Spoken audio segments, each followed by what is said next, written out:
Well, actually, the biggest tip I can give you how I filter my homemade diesel fuel is like taking a jar, filling it with water, dirt, and sand, and shaking it up, and then you set it on your counter for about 2 to 3 weeks, and watch how all the dirt settles to the bottom.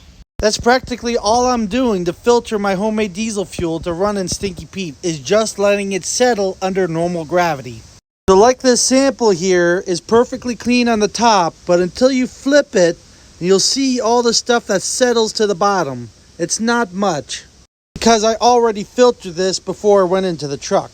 If you've seen my previous videos on how I make my diesel fuel and you saw the grease-like sludge at the bottom of the totes, that's all it is. I run the fuel through a bed sheet to filter out anything that's light or the same density as motor oil, and everything heavier settles right out to the bottom. Like antifreeze, water, metal, dirt, everything is more dense, so it settles right to the bottom of the totes. And then the only other thing you have to worry about is viscosity. So you take something thick like motor oil and you add something thin like nail polish remover to get the right viscosity. I've explained in previous videos also how I check that with a little dipper with a hole in it, and I check my viscosity. That's it. So long as you let it settle and check your viscosity, that's all you need to know. And it will run in any older diesel engine.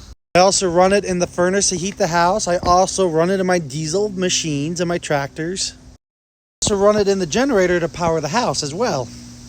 See, even cargo ships that haul freight to and from China and all these other countries, they run on used motor oil as well. But they just run it straight. That's how they're set up for it. I could run Stinky Pete on straight used motor oil, but I just rather keep it as factory as I can and just add a little bit of gas to the mix, and it runs perfectly fine.